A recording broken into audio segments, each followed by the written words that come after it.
You've got to see the funny side of a Prime Minister who thinks he's got everything right.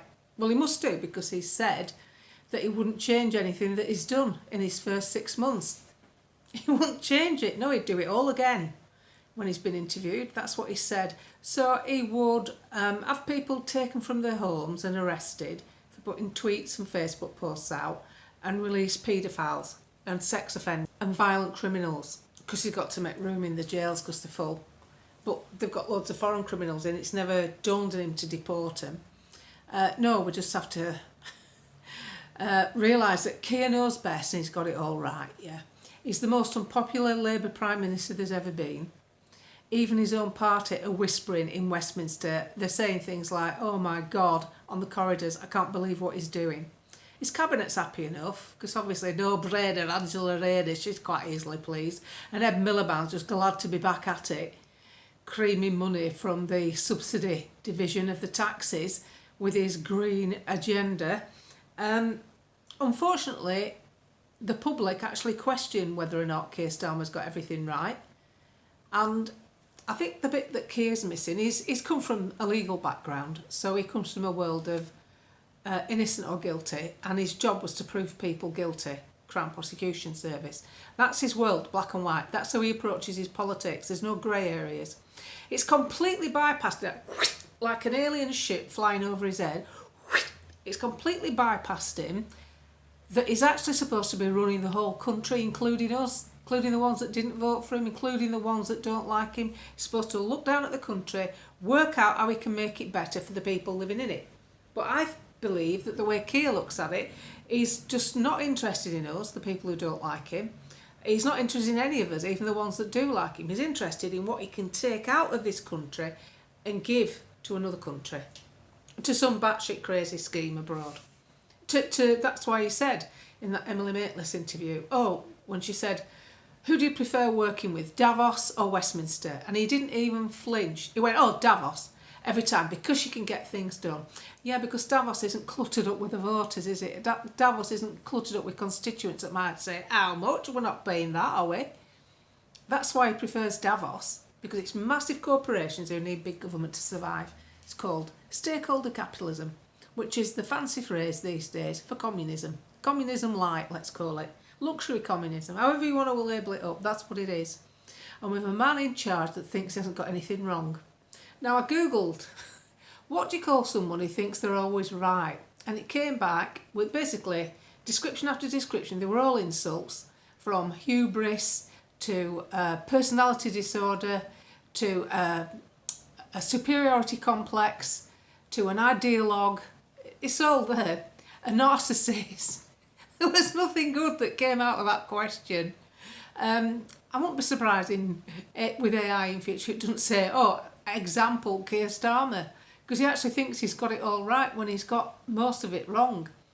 He's managed to upset every aspect of the country, from farming to self-employed to big business to smallholders, people with small holdings that end up with an affordable, property.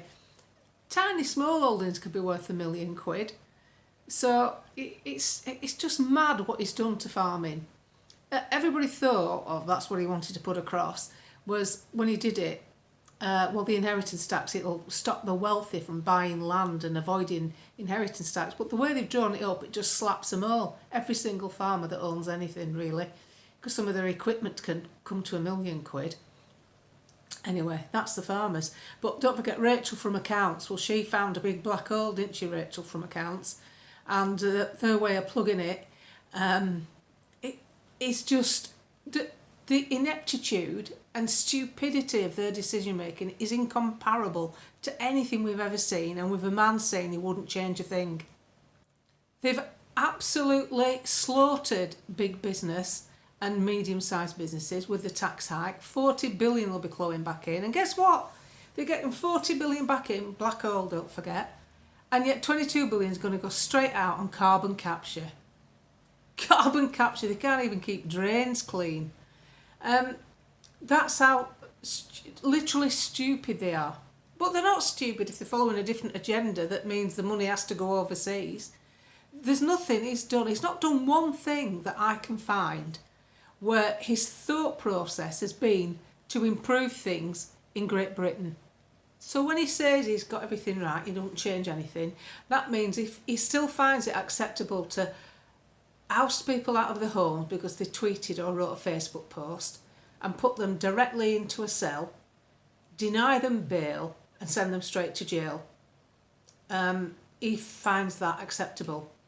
And he finds letting criminals out, he's not come back to the judiciary at all. He's not chastised the judiciary for letting paedophiles out, sex offenders and violent criminals. One criminal even reoffended on the first day, and it was a sexual assault. Another criminal came out and said he'd always vote Labour from now on. And the two-tier policing, these people ousted from their homes because of tweets and Facebook posts, sent straight to prison.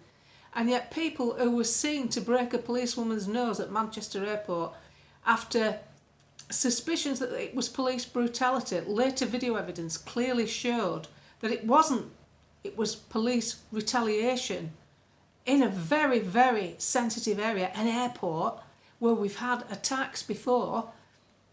It showed that they were just reactionary actions. They didn't cause it, and it took them 6 months to get them to court. There's two-tier everything with Kier, and he doesn't think he's got any of it wrong.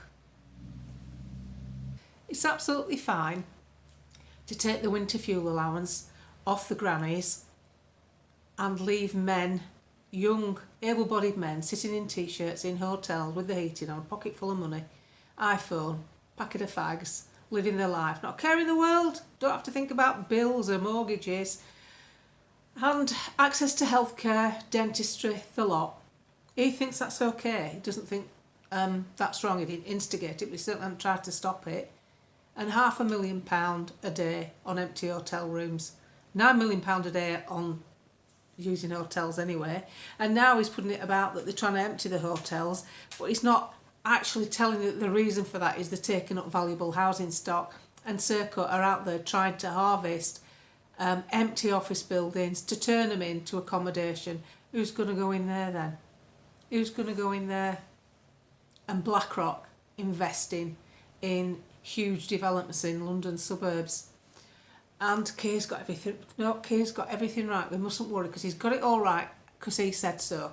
He's not interested in how many people are fed up with him. He doesn't care that nobody sang with him when he did the countdown for the tree outside number 10. He's not interested in any of that because he got everything right. What sort of personality is that having number 10? What sort of soulless entity is running this country?